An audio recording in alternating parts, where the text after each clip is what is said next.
Welcome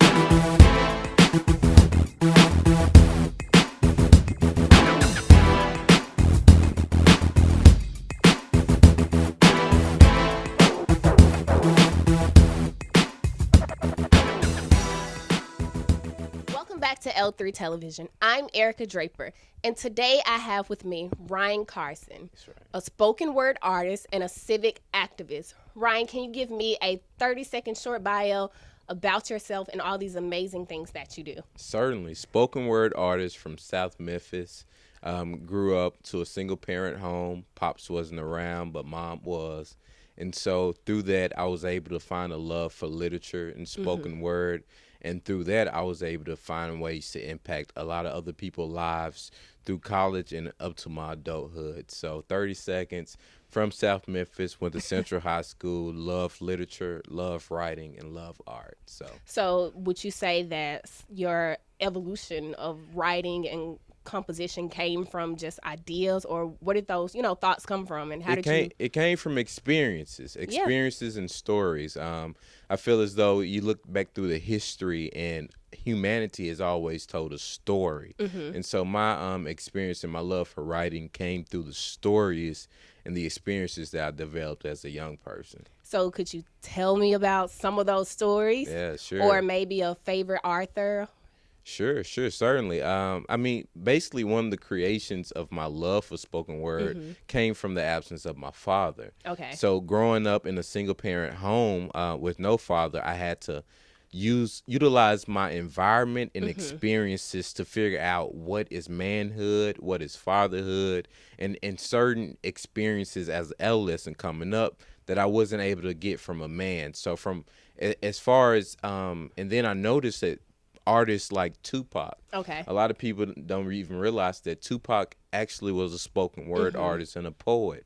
Langston Hughes and Robert Forrest. And you go back in our history of authorship, and you have a lot of people who have told stories based on their experiences. Yeah. And me being a young cat from South Memphis, and who has been able to see certain parts of the world, I think I have an interesting story to tell as well. Do you have a specific one that may be your favorite?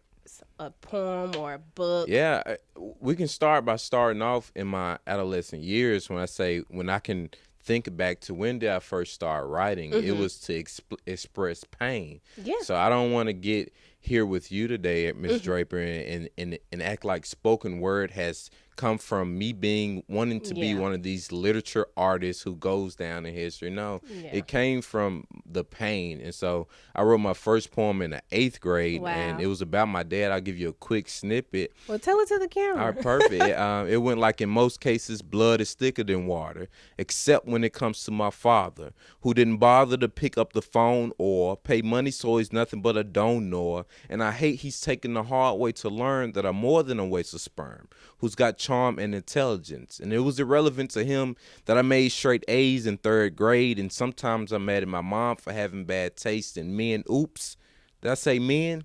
He's nothing but a boy, a decoy that I wish would decay, and they'll change the way that I look at life. And it goes on, but you can tell at an early age that I was utilizing this vehicle of poetry to express a pain. I feel like that's a gift that a lot of our urban kids and kids from certain experiences, they have a story to tell, but if we don't give them a vehicle to tell their story, that they'll miss one of the biggest opportunities of their life, which I have experienced. Yeah, so when was your first, I know you've done several poems or shows. Sure. When was your first, thing where you had just everything, like, this is what I want to do? What was that moment for you? That moment had to come in college. In college, we picked up a spoken word career where we were traveling all over, and you got to keep it in context of the times. And the times, as a young college student, I've never been called. The first time that Bobby Jones BET Gospel called us and said, "Hey, we would love for you to come out and we'll pay you," and I'm thinking while I'm on the phone, you said pay me. I know that was a mistake.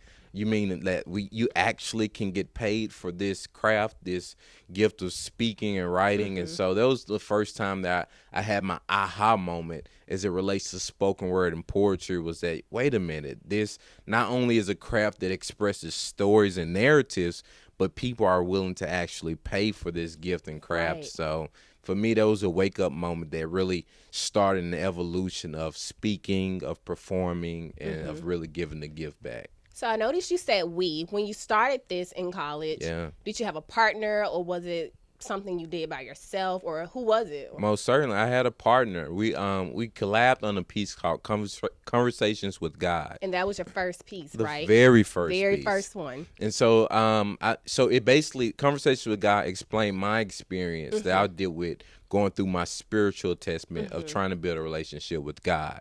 I personified God, meaning I may see how God will respond to me. And then I sent the poem off to a guy who was my roommate during the time, Tillman Keaton, also a fellow Central Warrior, and just a guy who I noticed was doing different things on college campus. Yeah. And sent it to him. We performed it the first time at MTSU's campus at an open mic called Storytellers.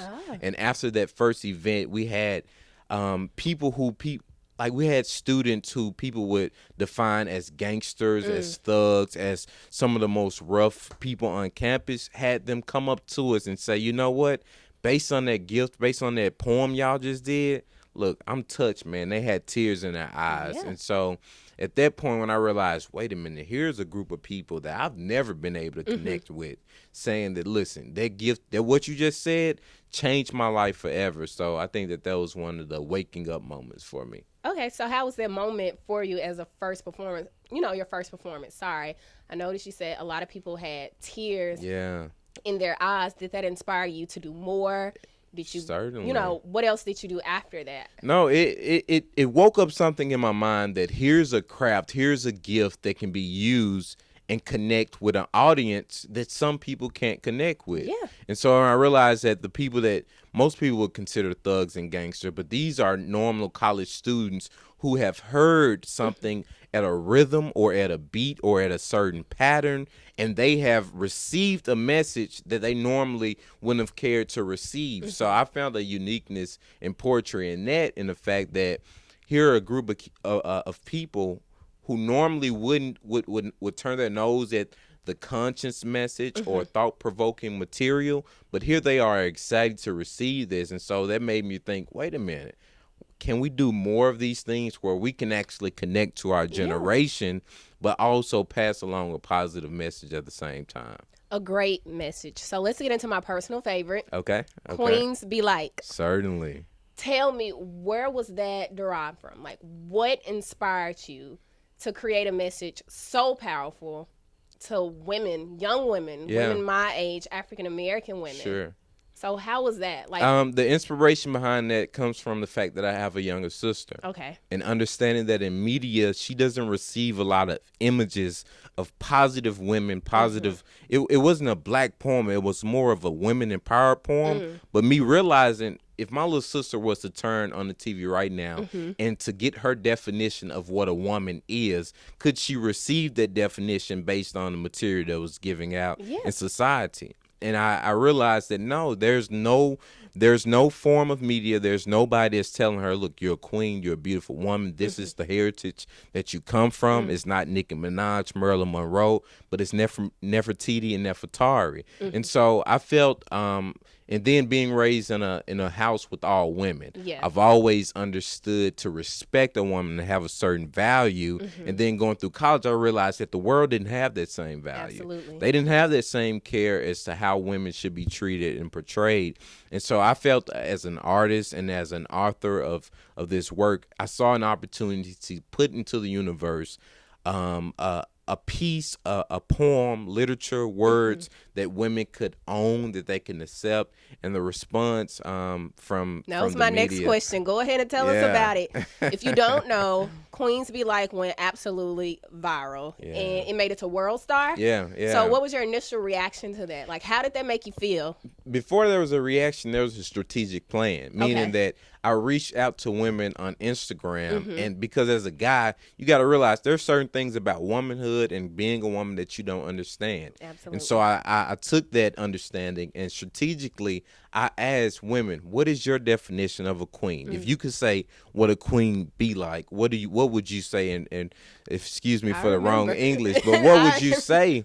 And women were beginning to turn in like, this is what a woman is. And I was being able to get so much context. And so before you know it, World Star was like one of the next points that it reached. And when I saw it on World Star and just saw the comments like, wow, I'm giving this to it's been done at universities for women's sermons. It's been done for women empowerment conference at churches on so many different levels. Yeah. And so the response was, look, for me as an artist, it showed me, look, if you just stay true to telling positivity and truth, and in this case, it was for women empowered, the true image of a woman. If you stay true to that the world is thirsty for this type of conscious and thought-provoking entertainment. So wow, yeah, it's amazing. Though, of course, I've watched it 1,000 times and I've heard it, but I never knew the process, of it. So that's amazing to know. Certainly. So do you have any more short films coming up or any more projects that I personally can look forward to and our viewers as well? Most certainly.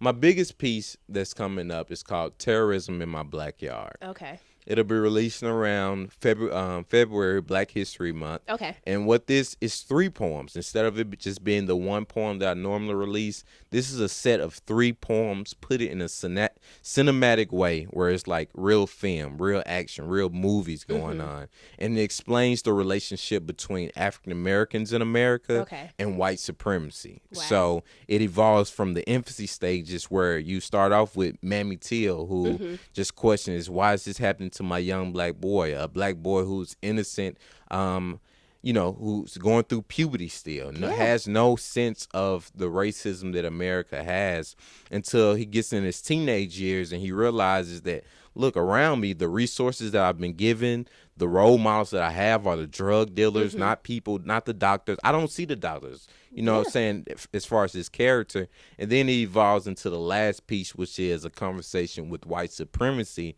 where the African-American guy has a candid conversation with a question that I believe African-Americans in Memphis, not only in Memphis, in the world, in humanity, have questioned is, what do I have to do not to be, and in the poem it says, an N-word in your eyes anymore. Wow. Basically, question is, what do I have to do to be considered human in your narrative of America? And so that's the new piece that'll be releasing around Black History Month. It's gonna shake up the nation. I can't wait. As you see, as Queens Be Like can go viral, and it's just a woman empowerment piece. Yeah. When you come from a time when you speaking on a message of times as we are in today, as far as the race relations we're dealing with recently with Missouri's president, that's really big in the media retiring. Right now. Yeah, so this is a very time sensitive piece that I know will go into change the nation and to create thought provoking reactions. So.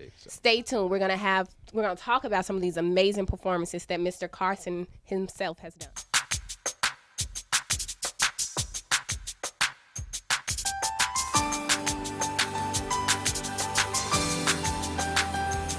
Happening this Sunday and every Sunday. Join me, Talisa Franklin, Sunday at the Perion's Restaurant for Sunday Gospel Showcase. Are you always looking for a great place to eat Sunday dinner, live gospel entertainment, whether it's crab legs or Southern-style soul food and more, for an affordable price?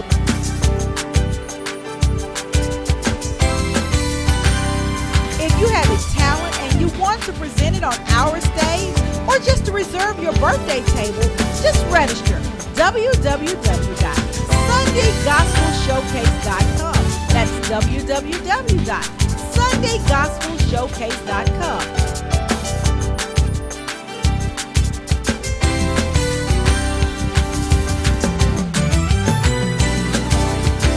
For more information or just to sign up to display your talent, visit our website at www.sundaygospelshowcase.com.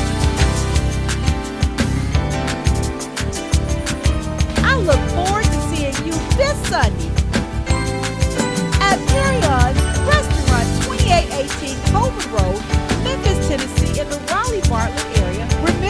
all birthdays in this month receives a free meal with your party. I look forward to seeing you this Sunday. L3 Media is the Mid-South's premier videography and photography company. We specialize in capturing all of life's greatest moments. Whenever you need talented and professional service for your special events or business, L3 Media is the company for you. You can contact us at all of our social media sites. You can like us on Facebook, check out our website, follow us on Twitter,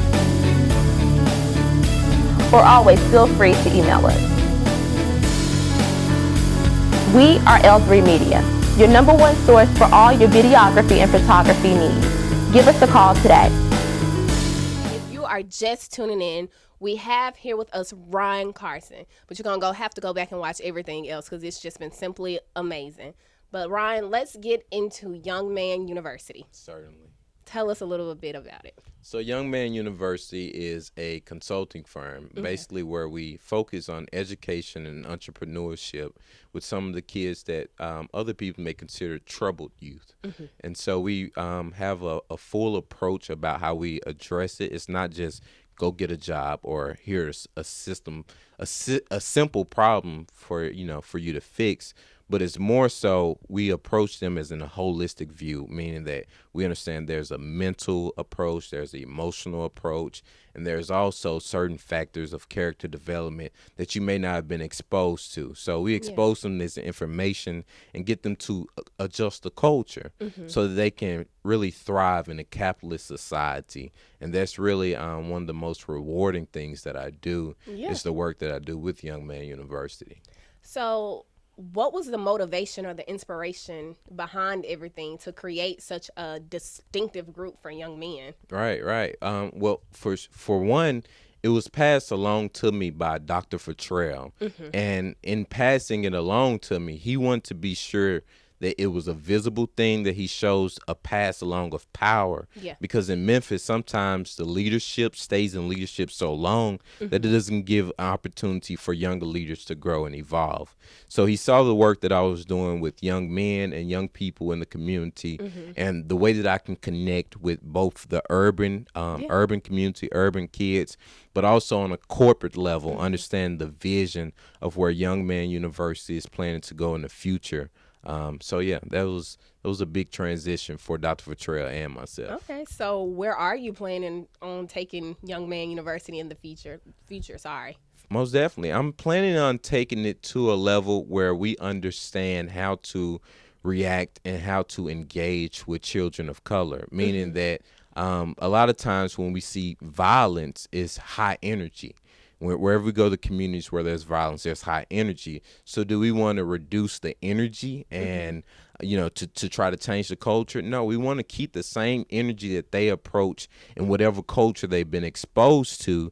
But my idea is for cultures outside of our own to view and understand. Listen, if we approach and deal with these youth with love, with understanding that they are only who they are because of a lack of exposure of information. And I think that that's what Dr. Futrell realized in me, is that here's a young cat from South Memphis, as we've been saying in context, and who's just been exposed to more information and more opportunities. So if we expose these youth with the same information, the same opportunities, will they be able to thrive in a culture, meaning that will they be able to adjust their behavior? Where they don't want to sag as much because they understand that if I pull my pants up and if I speak in a different tone, that it creates more access for me. So at Young Man University, they're not walking around being fake or trying to put on this persona that's not them. We want them to understand nothing's wrong with your culture. But if you want to thrive in this society, in this capitalist system, there are certain things you must adjust, and we pinpoint those things for the young men. So awesome. Yeah. So I'm just at a loss for words.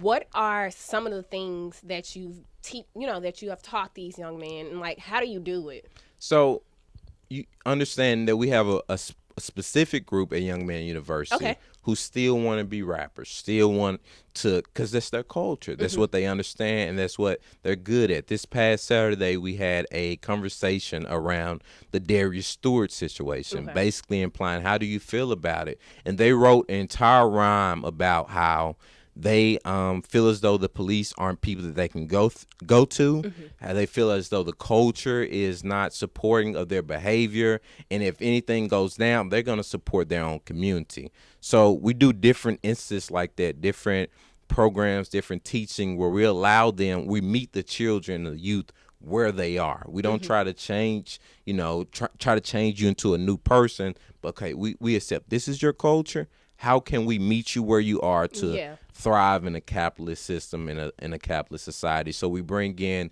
people to help them with their business plan, with their marketing plan, and really thrive as a business and get them to think in an entrepreneurial way. So tell me a little bit about how a normal session or a class at Young Man, University is ran. How is it instructed? Got you. I heard you say you bring people in. Right. There, just any kind of details. So when they first come in for about 30 to 45 minutes, we bring in expert people based on where they are in their business plan. This past Saturday, we had a young lady that came out from 107.1, and she came and pretty much explained to them how to market themselves, the business side of it, the entrepreneur side. Our two focus are education and entrepreneurship. So a regular session is we come in, you teach them about how do you do what you're doing, but in a different way, in a more professional and business manner. And from that way, we just deal with real life situations. We have clinical psychologists that'll deal with certain experiences they've had, because when we're addressing these young men in our culture, it's not the same. Like, you have to go at a holistic perspective. You have to understand that emotionally they've had certain experiences, mentally, financially, they've been limited to certain experiences. So you take the culture of a group of people, and based on that culture, you find out where the weaknesses or where the shortcomings are, and then you bring in the expert talent or the expert knowledge to give to the young people. So it works in we utilize the community, but we also utilize the creativity, and we don't approach them as most programs. You have people come in and they're coming to get fixed. At Young Man University, you're the solution. And so, we in a society where you never have taught young men of color or young women of color that you're the solution, and they've never seen themselves that, just teaching them that simple step will help them to readjust how they behave in our culture. So is it a official nonprofit organization? It's not it's for profit. Okay. And it's intentional that way, because we believe in allowing you to make your own money. We don't believe in creating people that expect a handout. Not saying that nonprofits are, but we want you to think of yourself as a business entity. And so it's a nonprofit. I mean, it's a for-profit consultancy culture readjustment firm. Okay. So about how many young men do you have now? Do you plan to expand, or tell us a little bit about that? Certainly. With Young Man Academy, which is what I'm the CEO and president over, we have about 20 to 30 young men and women. Okay. But we have Young Man University, which also exists on a prison level. And on this level, you have men who are serving life sentences that are oftentimes becoming the professor and teaching other people, look, this is the path I went down. This is, where I've fallen short.